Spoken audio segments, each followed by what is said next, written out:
Welcome back to the Montego Bay. This is part 2 of the VW T25 T3 TDI build. So in this part I've tidied the engine bay, so that's sort of why I wheeled it down, cleaned it, needed a little bit of welding, a little bit of patching, and then painting. The reason I went to this effort really is my first job, my first day at work, my boss said to me, it's not how you do the job, it's how you finish the job. So as a young 60-year-old, I've kind of battled with this, and I've kind of battled with it half my life, really, until fairly recently when I realised what he meant. So what he really means by that is it's not the effort you go through, the little things you know, they won't be appreciated by the person who sees it. They won't remember the grit in your eye for a job. They will tend to remember what's shiny, what's uniform, and what's clean. That's what makes an impression. So I'm only doing this conversion for myself, but friends, family, colleagues, whoever I've explained this project to, they're probably going to have a look under that engine lid. And I just want it to reflect on the effort I'm going through and the expense as well. So I don't really mind doing that. And also, when things are a bit neater and a bit more uniform, you take a bit more pride. You tend to do a better job. So I think that's just general advice, not just working on cars. So things are looking good. After that, I've kind of laid out the wiring loom. And back in the engine bay, I want to say freshly painted, but painted. So I've run the wiring loom through. All I've had to do is cut a hole for the loom to come through here, and I've also done one on the inside bolt as well. I'm not sure you can see that. Yeah, there.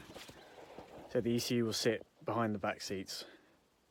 I had a 44mm hole saw available, so that's 1 3/4 inches.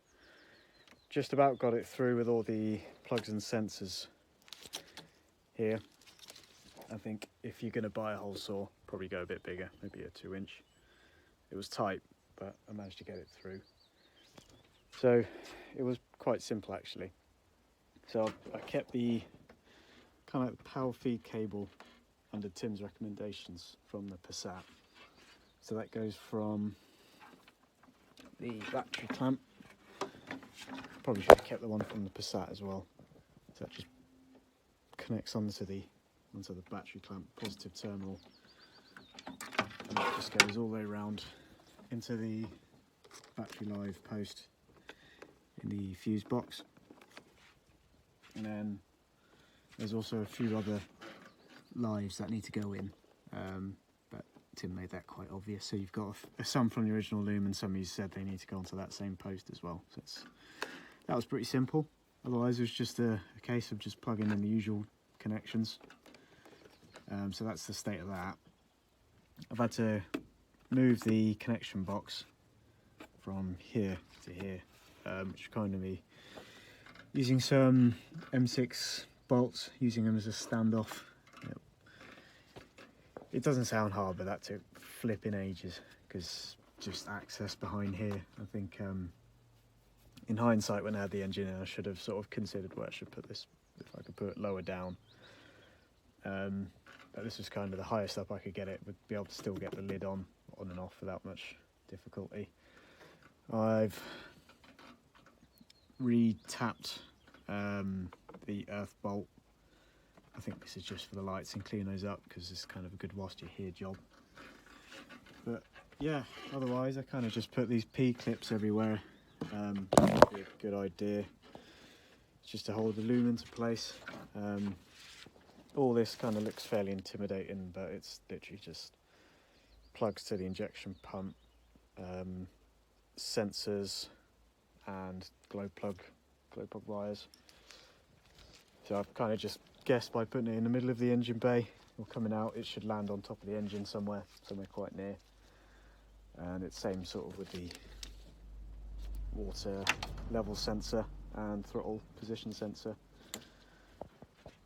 So the next thing is to put in this Immobilizer emulator. So originally the car had a chip in the key, and then when that key's in the ignition, it actually sits inside a transponder ring. So that ring, or an inductor ring, so that when the key's in there, it can read that chip. That will then send a signal to the Immobilizer, and then saying to the ECU, that's the key, fire. So what the emulator does, it kind of just, as the name suggests, emulates the key being in the ignition. You can buy them off eBay. I went all fancy and bought the one that was already in a box and came with some bullet connectors, which aren't really my favourite. But hey, or you could just sort of spend £3 or £4 on the actual chip itself if you're a bit tight. But I just thought this is probably going to be wobbling around, not loose, unprotected, but I just wanted a pretty box really. So it's 3 wires, 12 volt supply, ground and signal, and Tim's very kindly labelled where it needs to go. So you've got the battery live, earth, and I think the term I've heard over is the K line. So K line will be the signal from the emulator saying all good. So put this in, and that's the Immobilizer defeated, which just seems absolutely mental. But so once that's in, I've got to do the reverse light. So which is just that little guy here, and on the VW Passat gearbox is just a massive plug. So it'd be nice to try and get a plug that can plug that in and out of. If not, I'll figure something out. And then it'll be a case of getting the engine in to offer up the drive shafts and the wiring. But before I can do that, I'm waiting for the turbo feed and return stuff from Tim, because I really want to do that whilst it's out of the car. That'll just be much easier. So once that's on, I can put it back in for the last time, and then start faffing around with the exhaust, and that should be the final fit. Like I said at the start of this series, the alternator's got to move because it'll be too high up and the hatch won't shut under the engine. Well, the engine's too tall. So the alternator used to live up there, so that mount was there, that mount was there, it's up here. So now that's kind of just been moved over, so that mount now sits on that one. And then you've got to create a mount from was the power steering, was mounted. And to do that, you've got to create a bracket just to connect the two so it doesn't wobble about. Ideally, well, what I found that was ideal, rather, was there's a plate that sits on this engine when it came from the Passat, sort of about here, and that was for the engine stabiliser. Sorry, it's sat more like that, not that it really matters. Sat like that, and the front engine stabiliser that bolted to this and then to the front of the Passat. And it turned out there was 2 captive nuts welded on this bit of plate that were just perfectly spaced for these 2, and then another section here which had a captive nut, and they just had to drill it. So that's what I used, as you can see there. So that's the power steering, and that's the new alternator mount location, and it just perfect, absolutely ideal. So replicate the same again from the same plate here. I don't know if you can see that, but yeah, and then there's a cap's nut in there. And then what I think I'll do, I was going to do it, but I'm not sure if so this is the potentiometer for the throttle, and this is the mount that was supplied as part of the kit. I'm not sure if this will clear the battery. I'm sure it will, but what I will do, because at the minute it's just kind of bolted between the plate which I made and the alternator. So I'm just checking that's visible. So this can kind of move, but what I'll do, once I know everything will fit, I'll just put a blob of weld right there, right there between that bracket and the